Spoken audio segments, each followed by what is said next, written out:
Welcome into the latest edition of the Unpaid Interns. I'm Austin Render alongside Tamar Scher. Tamar, welcome back. Back-to-back episodes for you. How's it been since the last time we chatted?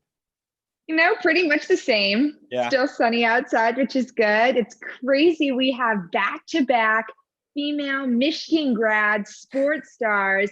I'm it's so excited. I promise when I introduce her, I won't shout out Michigan again, which I just did. This is an IU podcast, but I'm excited for today. How are you doing?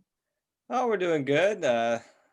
Today's my sister's grad party, so it's been a busy day in the Render household, but we're keeping it going. We're still recording the podcast here this morning. It's been a busy week in sports. There's a lot going on. The MLB has announced its 60-game schedule that will begin July 23rd and 24th. Teams can start or will need to start returning for training camp by July 1st. There's different ways that teams are trying to go about doing fans. The Chicago Cubs have said they envision fans on those rooftop bleachers out in the outfield, but they also envision fans in the stands at some point. Meanwhile, the San Francisco Giants are asking fans to send them pictures so that they can put them on cutout boards around the stadium to imitate fans. I think that's probably the more realistic way of thinking about it. I mean, it feels a little bit ambitious to try and pack fans in the stands right now.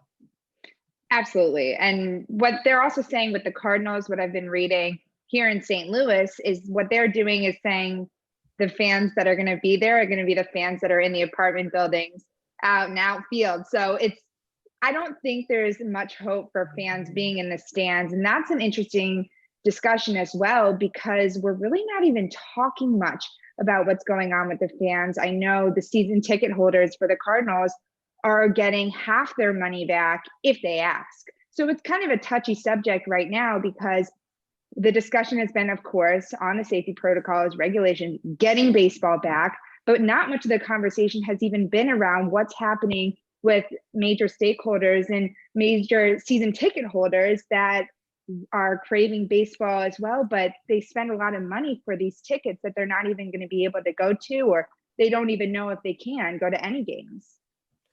Yeah, that's going to be an issue in college football. It's going to be an issue in the MLB. It's going to be an issue in the NFL. And all of these governing bodies are going to have to decide what's the best way to not only weed fans in or out, but how do you handle it financially? And finances are obviously a big issue right now for a lot of professional teams with the loss of revenues, especially for college administrative offices losing the spring sports. Can't afford to lose a ton of revenue on football. Switching topics, Liverpool. Congratulations to all Red fans out there of Liverpool. They are their first title in the Premier League in 30 years. Congratulations to Zach Osterman, who we just had on the pod last week. He's a huge Liverpool fan, so I know he's having.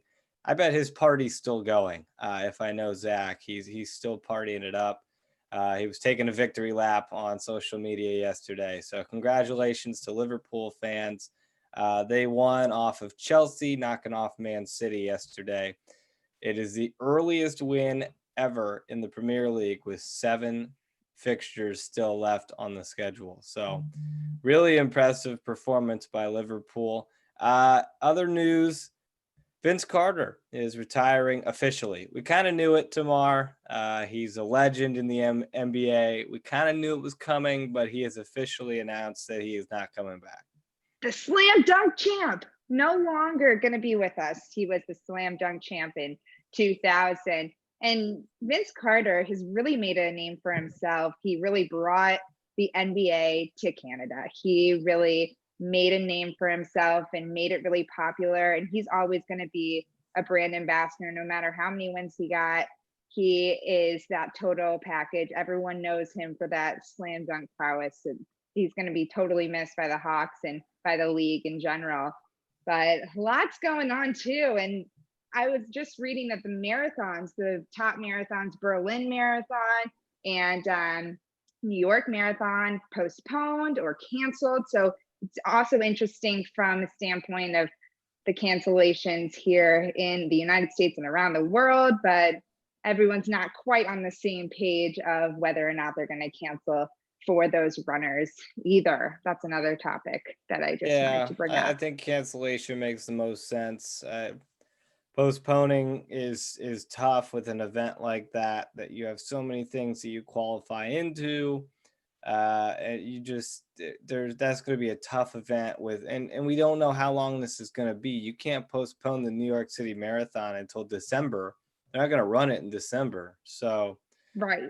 you have to cancel that. Unfortunately, it's a lot like golf and the way they're kind of makeshifting the US Open right now, because US Open is normally a qualifying event that the average Joe like myself could go to a local qualifier and attempt to, and it would take a lot of good golf and a lot of time, but anyone can legitimately qualify for the US Open. And because those qualifiers have all been canceled, they're having to kind of figure out how to give some automatic qualifying spots. I know that Phil Mickelson just got a spot. We weren't sure if he was going to make it. He still hasn't won the U.S. Open. He's age 50 now. And in golf this week, we've seen it. We saw it last week. Nick Watney tested positive, withdrew from the RBC Heritage. But the question was, is a guy like Nick Watney enough to make any sort of impact on the tour? The answer was no. But then this week, Cam Champ tests positive and he withdraws. Graham McDowell's caddy tests positive. He withdraws. Webb Simpson's caddy, or no, Webb Simpson had a member of his family test positive. He withdraws. Brooks Koepka, the number 4 player in the world, his caddy tests positive. He withdraws. And therefore, his brother Chase also withdraws.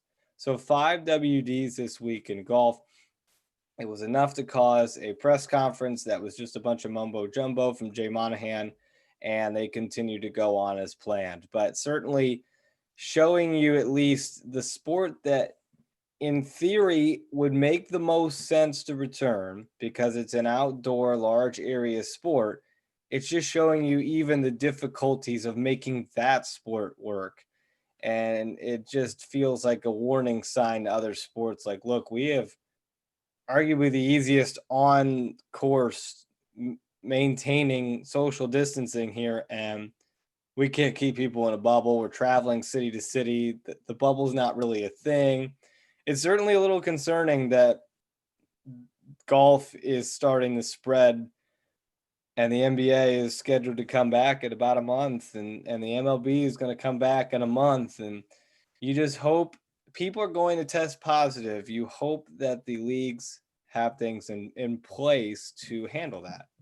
Right. And what golf is saying is it's impossible to eliminate all risk, which is true. But when you Mhm. bring up NBA, especially the NFL, college football, which is arguably the most interactive and has the most potential for that outbreak, it's kind of difficult to say what's it going to look like in the fall when golf is being so affected right now.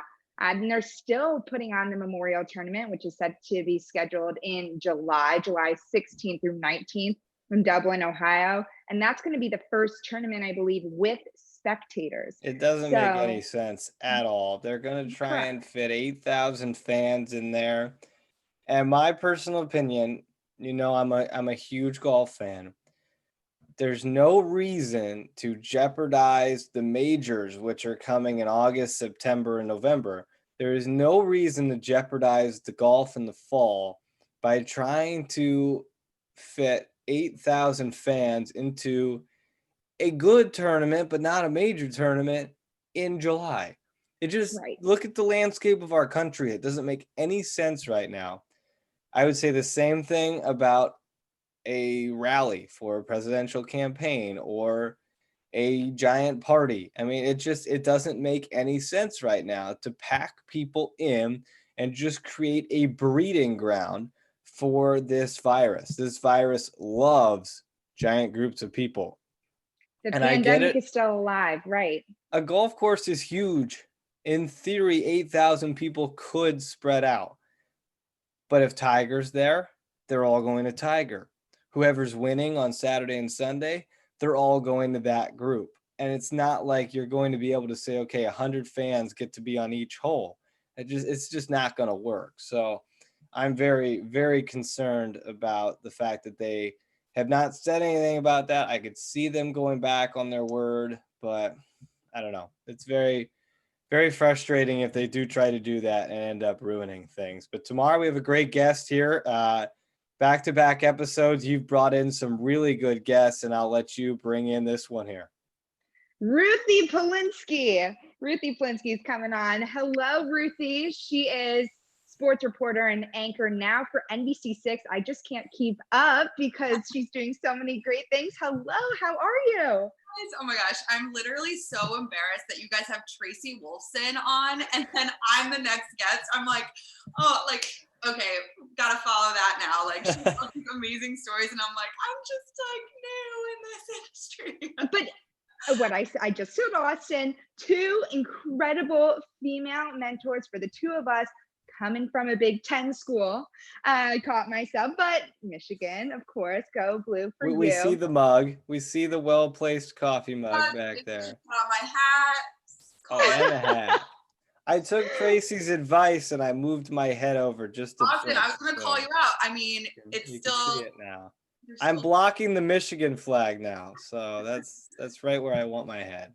That's okay. There we go. And you got the IU in there. That's great. People listening to the podcast have no idea what I've been talking about like the past 3 episodes with flags, but that's okay. At least you changed them. At least we got a new rhythm. Well, I got called out by both Will Sheehy and Tracy Wolfson, so I guess I gotta do something at that point. Yeah, that's what you know, I think. Right. Well, Ruthie, thank you for joining us. You have a long line of places that you've been. So I want to start off by asking you, so you start in Wichita Falls, Texas, you go to Providence, Rhode Island, and now you're in Miami. Can you talk about the journey of how you got to all these places and the steps you've taken to get to where you are? Yeah, of course. So as you guys mentioned, I went to Michigan. I grew up in St. Louis. Tamara's good friends with my sister. And we obviously grew up a huge sports fan, just with the Cardinals and the Blues, and St. Louis was always huge. Not really a Rams fan. I'm not even going to pretend like I was. Just was a really big sports fan, but I was really into musical theater and dance growing up. That was kind of my specialty in performance. And when I went to Michigan, I thought I was going to be an actress. That was really my goal. I majored in drama, and about my sophomore year of college, I'm like, you know what? I don't think I can really go be a starving waitress in New York. I just don't think I love this enough to really sustain that kind of lifestyle. So I started looking at other things, and coincidentally, I was like, I always loved like the cheerleaders at the Cardinals games. I'm like, that would be so fun to do like on the side of like an internship, of like a summer internship. It's called Team Fredbird, and these are the women that shoot the t-shirts from the dugout, but they also do a ton of the in-stadium hosting on the Jumbotron. So I auditioned for that just thinking it would be fun, and I loved the Cardinals, and I always loved sports, and I ended up being one of 11 women that were on the Team Fredbird that summer, and they asked me to do some of the in-stadium hosting on the Jumbotron, and I was like, yeah, of course, I've done theater, like, I can talk in front of a crowd, 40,000 people, and I loved it. I literally loved it, and I was like, you know what, this combines my love of performance and storytelling with sports, and I'm like, I should kind of try and look into this. I'm going into my junior year of college at this point. So I get back to Michigan. I kind of start exploring some options of sports broadcasting. And Michigan actually doesn't have a journalism school. So I start taking some communications courses. We had a student-run TV studio called Wolf TV that I got involved in. And I was the host on one of the sports shows. And I fell in love with it. There was a girl in my sorority who was a year older than me, and she also was getting into sports broadcasting. And so she kind of helped me get involved. I started freelancing at this high school sports network in Detroit. And I just my senior year, I'm like, all right, I'm going to do this. I'm going to go and I'm going to try and, grind it out in the middle of nowhere while all my friends are moving to New York and Chicago and LA. And I'm going to just go try and do this in a small market. I actually moved home to St. Louis after I graduated. And I continued to do Team Fredbird that summer while I was applying to jobs. And Lisa Zigman, Tamar, she was a longtime reporter at one of the local stations in St. Louis. And she said to me, you better start applying to jobs. Like, you could apply to 200 jobs and never hear anything. So I started panicking and I started applying to all these small market jobs. And I ended up, the first one I got was Wichita Falls, Texas. I packed up my Honda Accord and my mom and I drove 10 hours to Texas, and I took the job. I was like, you know what? I'm going to forever regret not pursuing this if I don't just try it. And the rest is history. So I spent 2 years in Wichita Falls. I covered a ton of high school football, a ton of high school sports. It was really just all high school, which is awesome in Texas, right? I mean, I lived across the street from the high school football stadium that sat 15,000 people.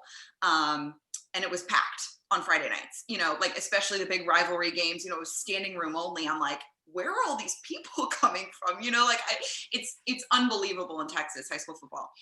So that was amazing. And then my 2-year contract was coming up, and I was kind of feeling ready for my next opportunity. And one of the opportunities that came my way was in Providence, Rhode Island. And little did I know, going to Providence, Rhode Island, being an hour from Boston, I would spend almost 3 years there, and I would cover 2 Super Bowls, a World Series, a Stanley Cup final, 2 teams in the NCAA tournament when it came to basketball. And I had the most incredible time in New England. It was the best possible move for me.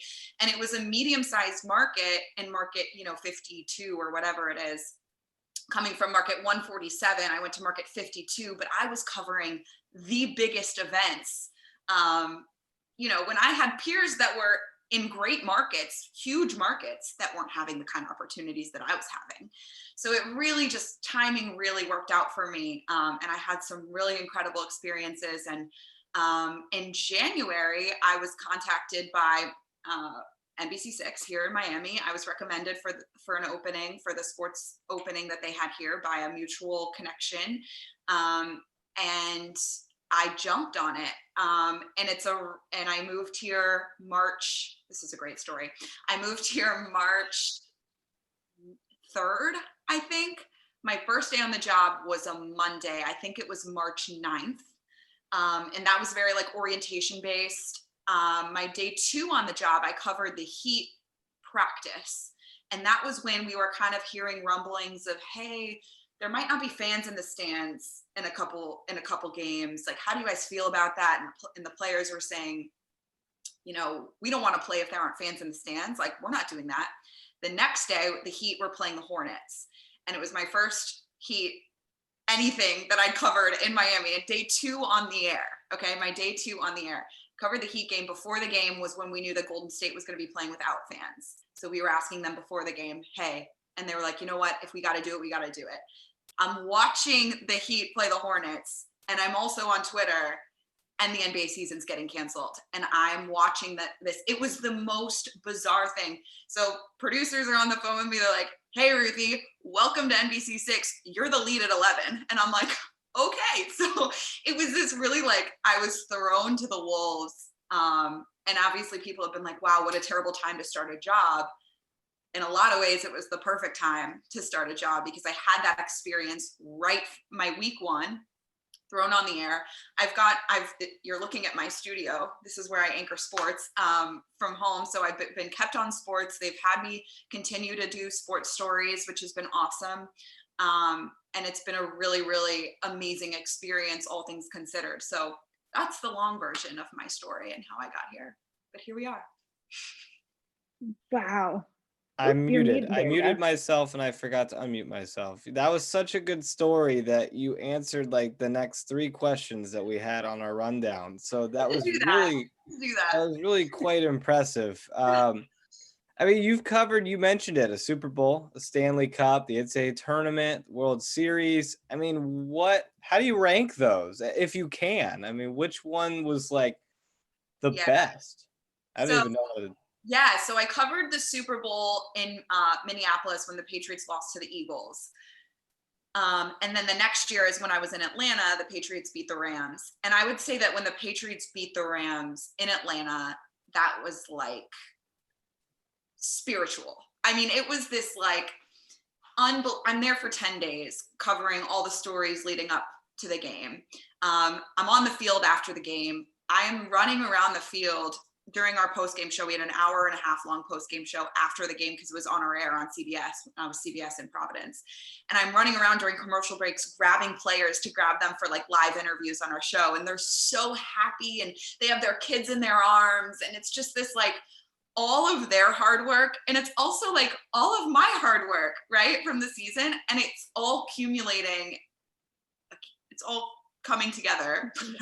It's all coming together like right in this moment for like the reporter and the athletes like together, you know? And it was just this really, a really cool experience to be able to be so hands-on with the athletes. And also I covered the Patriots the closest. So Patriots are obviously in Foxborough, which is not Boston. So the Celtics, I also covered the Eastern Conference Finals with the Celtics. That was my first year in Providence. Another thing, just a humble brag. But like, again, just the experience I got. But the Celtics, the Red Sox, and the Bruins were in Boston. So we covered them more so in the playoffs. Whereas the Patriots, I was at Gillette 4 days a week during the season. So I really got to build relationships with the players and the coaches. And so when they win, you know, I'm rooting for these guys. Like I'm getting to know them. I want them to win, you know, I want them to do well. And so getting to experience that kind of with them or for them was definitely, I would put that at the top. And also Minneapolis was freezing when I was there and I was standing outside for hours at a time, but I would put that up there. And then the Stanley Cup final was interesting. I was gonna say, if you wouldn't mention that. Yeah, so the Stanley Cup final, obviously I was there to cover the Bruins, but I was in St. Louis for 9 days where I was from. And it was kind of fun because we played it up on the air that I was from St. Louis. So it was cool to kind of have my perspective of this is how my city feels, you know? And then all I said from the beginning was like, I just want 7 games. Like, I'm not going to root for anyone. I just want 7 games and then I'll be happy regardless of what happens. And so I got 7 games and I got to do it in my hometown. And then when the Blues won game 7, I would have had to go into the Bruins locker room to like watch these guys like cry. And my boss said to me, he's like, you can go on the ice. And I'm like, okay, thanks. So I kind of got to go out to the ice and like see the whole celebration and kind of cover it from that perspective, which was also just so awesome. And yeah, the World Series, I mean, baseball was my first love. I told you guys my story. I wasn't in LA when they won. So I was covering it kind of I was doing the stuff in studio for our pre and post game shows. So that was, I would say, less hands-on for me, but if that kind of ranks, I love the NCAA tournament. I covered Providence College in the NCAA tournament when they played Texas A&M in the first round. They lost in the first round, but it was still just awesome. I got to cover the Big East tournament at Madison Square Garden. There have been a lot of really unbelievable events that I've gotten to cover, especially when I was in New England. So it's hard to rank them, but I think that'll kind of do it. That's kind of a good. Yeah. I mean, you have done so many incredible things, and I'd still consider you a very young reporter and fresh in the game. So what's the dream? Is this what you've been waiting to do, or is there something more that you're working towards? Yeah, I think something that I've always kind of told myself is that I'm never going to be satisfied. So, you know, similar to an athlete, right? Like I'm never going to settle for anything. I just got here. I've barely done a single thing in Miami. It's from what I have experienced in Miami, it's hard to say like, oh, I want to go live somewhere else because it's Miami, Florida. I mean, it's just beautiful. And you have 5 professional sports leagues here that are kind of all have a little bit of buzz around them right now. If they ever play. And so it's, I've always said that my dream was going to be to work for a major sports network. I would love to have some experience sideline reporting. My passion and my love is to be at the game, interacting with the players, telling their stories, kind of figuring out what's happening during the game, relaying that to the fans. That's always kind of been what I love and I think what I'm best at. But do I want to have my own show one day? Maybe. You know, like there's going to be steps that I take. I think at each step that I take, I'm going to always kind of try and think about what do I want to do next, because that's going to make me better. So yeah, I mean, you have Tracy Wolfson on here. That's the dream, right? I mean, she is it. I mean, that is the gold standard. She is what every woman in this industry looks up to. And she just is such a beautiful example of like a strong woman who can just hold her own in those settings. And she does it with so much intelligence and passion and personality, and you really feel like you're connecting with her. So she's always kind of been who I've looked up to, especially because she went to Michigan too, right? So yeah, that's kind of the dream, I guess. That's fair. Well, every time we have a guest here on Fridays, we play a game called Top 5 Friday. I think Tamar gave you a little bit of a heads up as to what the category is. We're not totally putting you on the spot here. You've been a lot of places. You touched on it here in the first 15 minutes of where all you've been. So we're going to do top 5 stadiums, ballparks, arenas, whatever qualifies as hosting a sporting event that you have been to yourself. And we'll just kind of go around in the circle, everybody give one. And it doesn't have to be necessarily ranked in your like 1 through 5. Just give me your top 5 that you would put. And if you want to rank them, you can. But we'll let you go first. You're the guest. Give us your first. Doesn't have to be your favorite, just a top 5 place that you've been. Okay, you guys could probably guess this one.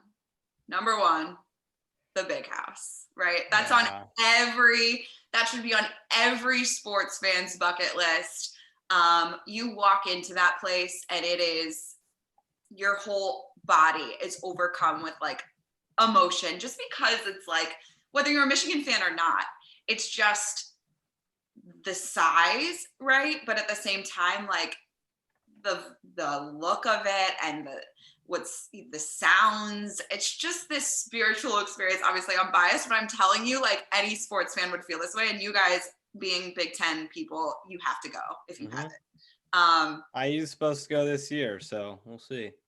I know, fingers crossed. And who knows if they'll have media and or fans. Exactly. Right? I mean, so many variables, but you guys have to go at some point in your life. Okay, Big House is my number 1. That would, following up with that, Assembly Hall would have to be my first. I put that as my number 1. In the same respect, Big Ten, IU is known for basketball. You got the William Tell Overture. You got Martha the Mop Lady. I always tell the story that even when I was little, I would sit in front of my computer and learn the IU fight song with Martha the Mop Lady. And it was so embarrassing, but that was totally what I grew up with. And Assembly Hall has just got the greatest feel. Have you ever been, Ruthie? No, I've never been. Never been. You gotta go. You have to go. I know. You guys are saying like, oh, you've covered so many things. You've been so many. Again, I'm only 27. Like I haven't done that much in my career. You know what I mean? I haven't done that much. So I was going through this list last night and I'm like, I haven't been to that many places that like people need to go. But anyway, go ahead, Austin. I love Assembly Hall. I've loved it all my life. I left it off my list just because I didn't want. I've got other places that I really enjoyed that I wanted to put on the list. It was on there for a while. Fair. I'm gonna go. I'm torn which one's my number 1, but I think I'm gonna throw out Wimbledon. That was, I didn't get to go in like the main courts, but just the place itself is just gorgeous. We did the like get up really early, get in line in the queue, and it was so cold. We're like bundled up in blankets, waiting for hours just to get seats into like court 13, where we ended up watching like the women's doubles champions or something. But it was really cool. The tennis there is great. I've always played tennis, and it's crazy to see them play it on grass. So that place is super cool. I'm jealous. Highly recommend. That's really cool. That's a bucket lister for sure. Yes, absolutely. Yeah. All Okay, right, Ruthie, number 2. okay, number 2.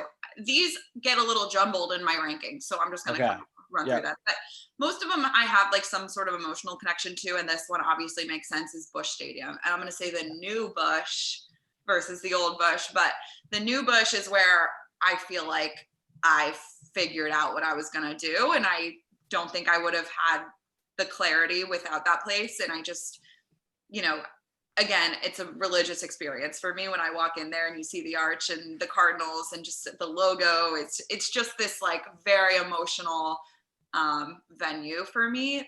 And again, baseball is my first love because of the Cardinals and because of growing up in St. Louis. And it's a beautiful venue. It's, you know, when you talk about ballparks that you have to go to, people say you got to go to Busch. That That's a was good mine one. too. That was Ah, there we totally go. mine. I know. I knew that you'd have it on there, but I just had to give it another shout out because of how incredible the Clydesdales. There's just so many tradition. There's so much tradition to that stadium too. You have to go to Ballpark Village if you're a baseball or Ballpark, the Busch Stadium and Ballpark Village. I was going to say they added on to that new kind of vibe of what they wanted Busch Stadium to be, and they added Ballpark Village onto that. So it's just an overall incredible experience. You have the arch right there. There's just so much to that stadium that's so incredible. So had to put that on there. Love Austin, you go. Well, I'll give my baseball one then. I'm going with Fenway. That is, I haven't been to an actual game there, but when I worked in the Cape League players got to go for their like day in front of the scouts. So we snuck onto the field. I will admit we were illegally on the field for about half an hour before they realized that we didn't have the field credentials on, and they kicked us off. But then we went up and sat in the Green Monster for a little bit, almost got hit with like a few home runs. And then we got kicked out of there.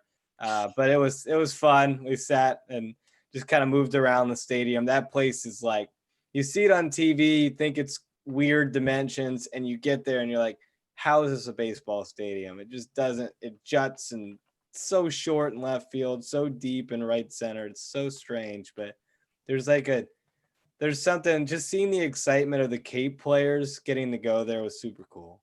Yeah, Fenway's on my list too. That was going to be my number 3. So I actually went pretty baseball heavy on my list, but Fenway, you walk into that building, and because it's so old and has stayed so true to like the original, you feel the history there. Like, and this is the Red Sox, right? That like just have the most incredible history. So it's just this really old vintage. And you go to this game, and like I've been there for a few games, and like as a fan and to cover games, and you are squeezed next to the people. This is like Fenway. Like if you're trying to get fans in the stands next month, good luck. No chance. Because you are sitting there like this, and you're so uncomfortable the whole game. You're shoulder to shoulder with people, but you are just having the best time. I actually went to when the Cardinals played the Red Sox. I was there for like, and I had like great seats. I was like watching Yachty, like, 10 feet from Yachty.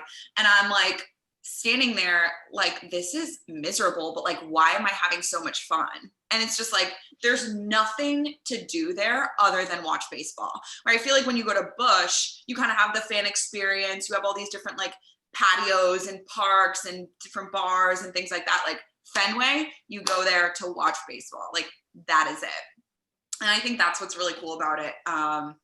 And, you have like the Sweet Caroline in the seventh inning stretch that they always do. There's just really cool tradition and history there. And it's like stereotypical Boston, right? Like Fenway Park is it. So yeah, Fenway's on my list for sure. If you sit at the Green Monster, we learned like you have to be ready because those home runs will come right at you. And they go faster than you think. Like, oh, it's insane. We were like ducking behind the wall just trying to make sure we didn't get hit. Yeah. Our team was putting on a clinic out there hitting home runs. Love it. Putting it on my list. Absolutely Fenway on my list. Haven't been there yet. I really haven't been to that many ballparks besides Busch and Wrigley and the Rockies, which is honestly, Denver has such a beautiful stadium. So I left that off my list, but their stadium is unbelievable. Shifting gears to NBA, Okay. because my first ever NBA game, which is crazy, was in Bankers Life. And I'm That's an kind of, underrated stadium. Underrated. I thought it was beautiful. It's beautiful. And I'm a little biased because I did get the most incredible experience. Our mutual friend, Alex Rich, let me come and meet Victor Oladipo after the game. And it was the dream. They were just in Orlando. He was just in Orlando visiting Vic, and I was texting him the whole time. I'm like, why am I not there? Like, there are very few NBA players that I fangirl over like Victor Oladipo. Like, I love that man so much. Anyway. I'm telling you, I've played a little string, but I've played his Masked Singer bit over and over and over again. There's a 16-minute video of him singing, and it's just unbelievable. I totally fangirl over him, and he's a Hoosier. Come on. So I just love it. And I loved being at Bankers Life and getting to watch them win against the 76ers. So it was just overall unbelievable experience. Like, who's that talented in everything he does? No one. I know. He's unreal. I know. We asked Will Sheehy if he's actually as good of a singer as people think he is, or at least in college was he? And he said, you know what? When you're really good at something and then you're like okay at something else, everyone thinks you're super good at it just because you're super good at the other thing. And he's like, he's fine, but he would sing a lot. I love it. I fanboy over him sometimes. He was my favorite IU player growing up. So I always love when he comes back to Bloomington. I'm going to go Cameron Indoor, number 3. I was fortunate enough to go there when IU played Duke in 2018. And that place is nuts. And I think the craziest thing for me, you think of all these hype songs that teams play, and they play every time we touch before tip-off, which is the weirdest but also coolest vibe because everybody's doing the skull clap together in this tiny place, and it gets super loud. And it's side note, we waited until, and everybody came out of the locker room except for Zion, of course. So we're just like waiting to see like in person 5 feet away, like how big is this guy? So we waited like half an hour. He finally comes out. He's huge. He's a tank. He is nothing close to like what you see on TV. He is huge. So I had to stand there and see him. And the way like the tunnels under the stadium, and when you're walking around on Duke's campus, it's like you're in a Harry Potter movie.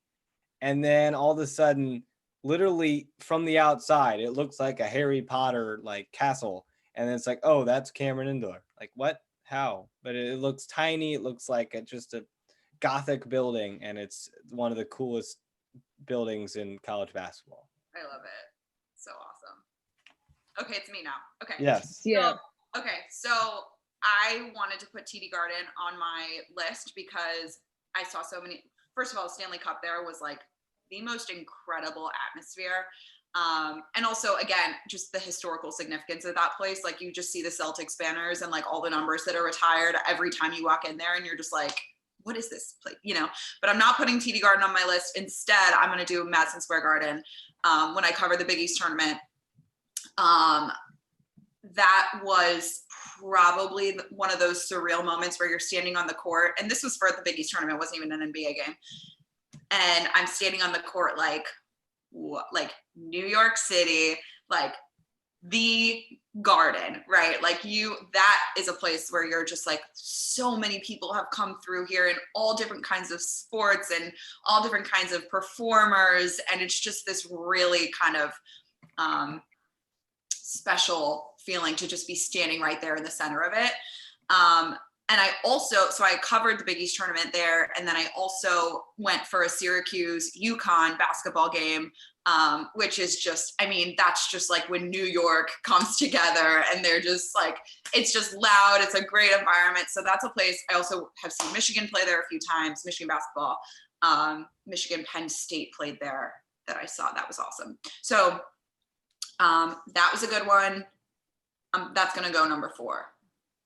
But I'm not really ranking these. They're all awesome and so different. So anyway, that's one. I wish I could have gone. IU played there in the Big Ten tournament our freshman year. And I wish I could have gone. We had some friends go. I've been in New York. I've been like right outside it, but never been in it.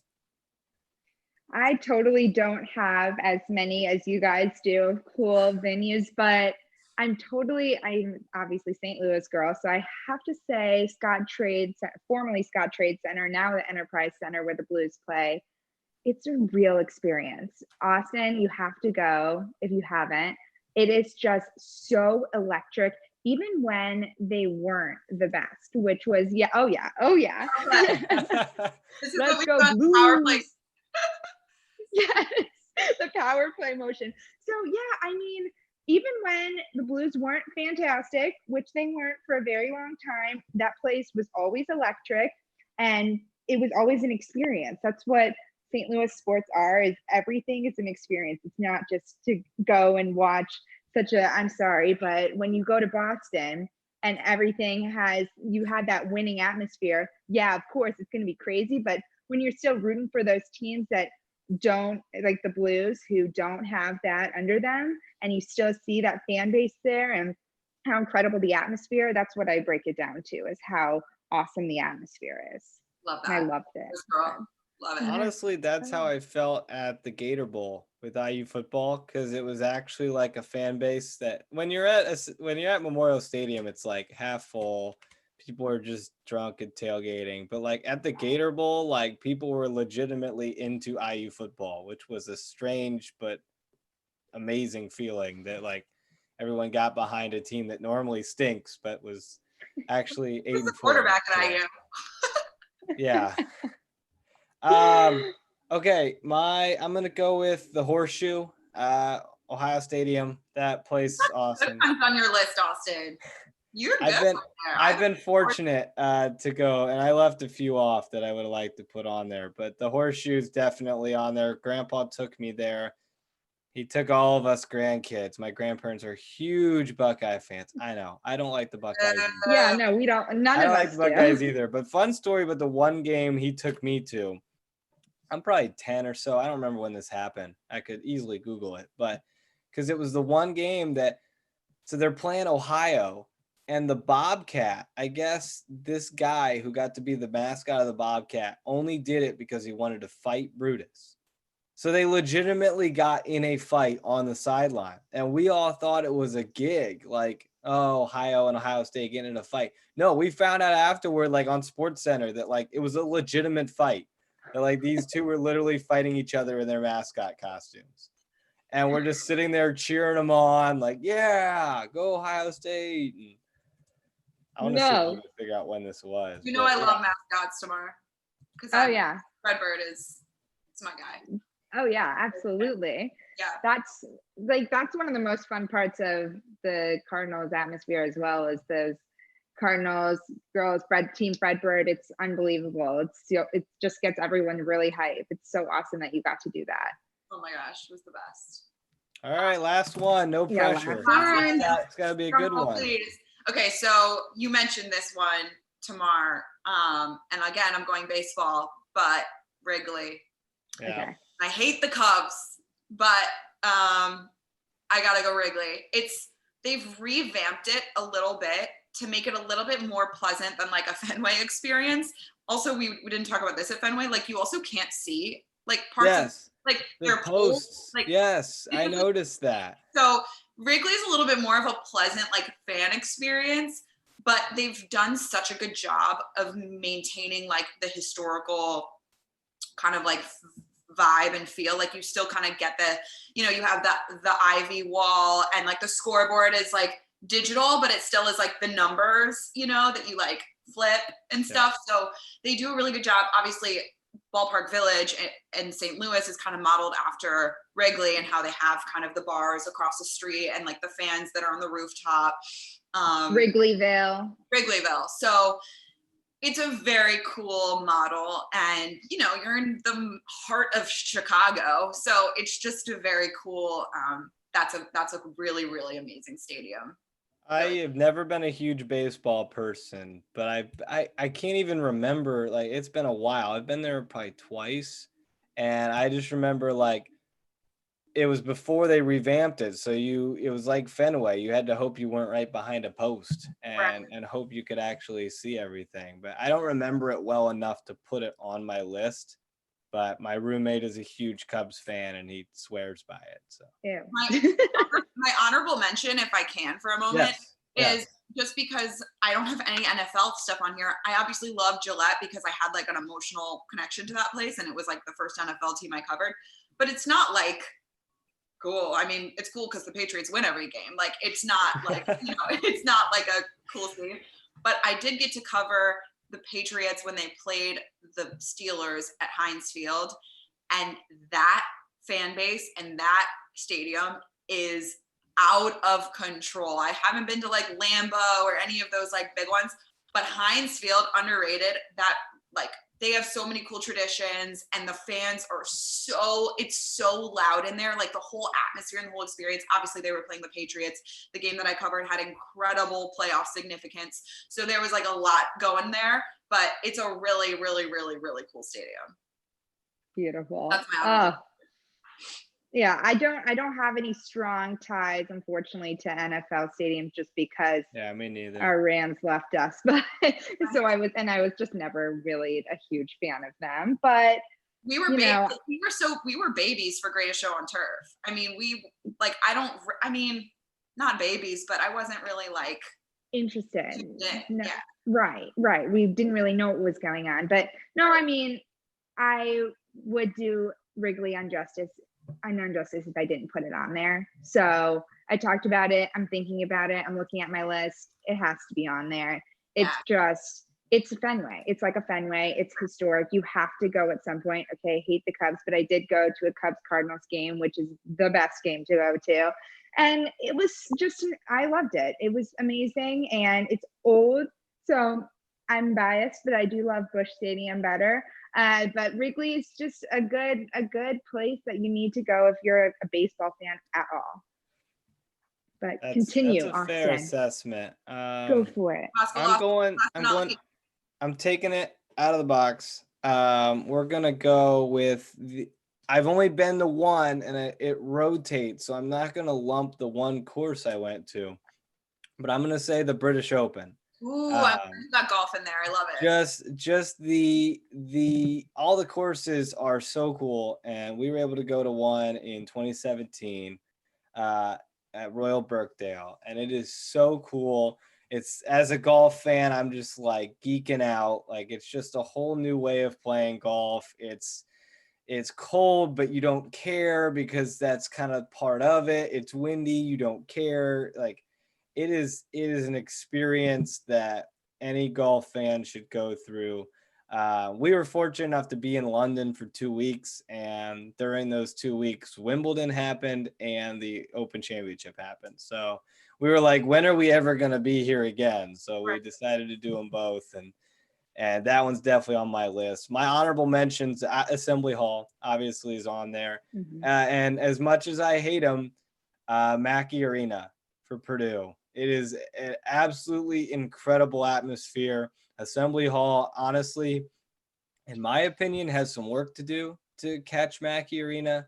I think that place is just loud. And I've only been to it for an IU Purdue game, so I don't know if it's consistently like that. But the IU Purdue game I went to last year was one of the loudest games I've ever been to.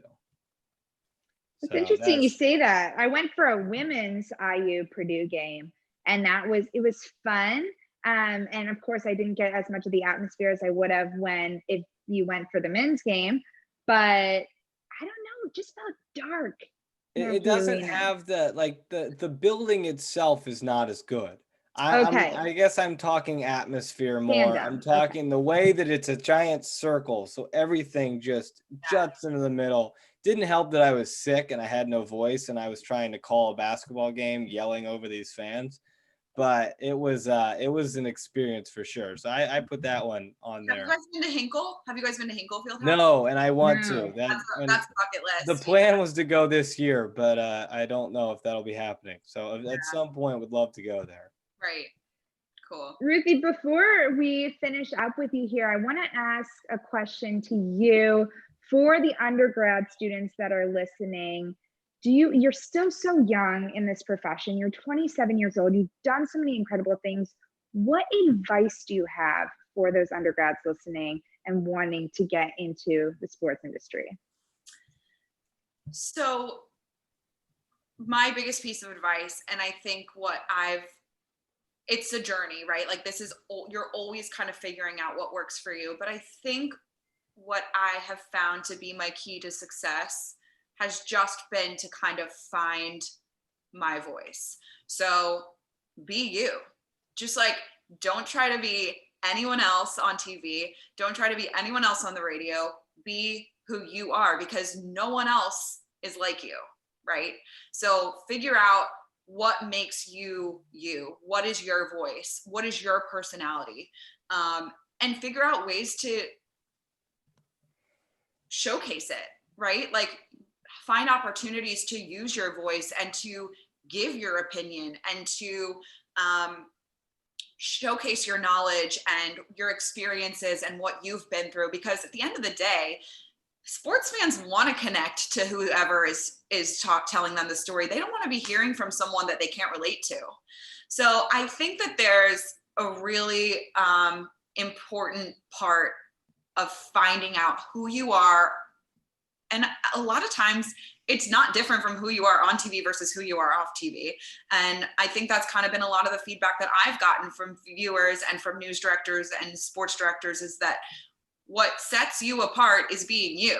So you want to be able to find that and to be able to figure out what it is that you can showcase. And then of course the other thing is, don't ever say no. Like, take out no from your vocabulary, because even now there are certain things that I've been asked to do that maybe it's not really what I want to do, but you want, especially early on in your career, take advantage of every single opportunity, whether you think you're going to like it or not. And that, I think, is going to benefit you a million times for so many reasons, not just because you're getting the experience of something else, but also because you're making an impression, and you want to be someone that people think is yes. And just to have a positive attitude, I think, is always just key in this industry, because it's hard. It's a lot of work, and you're going to do a lot of things. Like, do I want to be carrying a camera and a tripod and a live view and a microphone and be doing it all at the same time?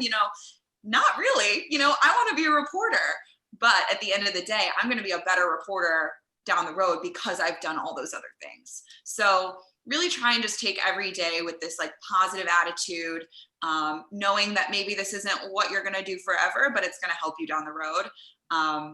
And that, I think, is my advice for people.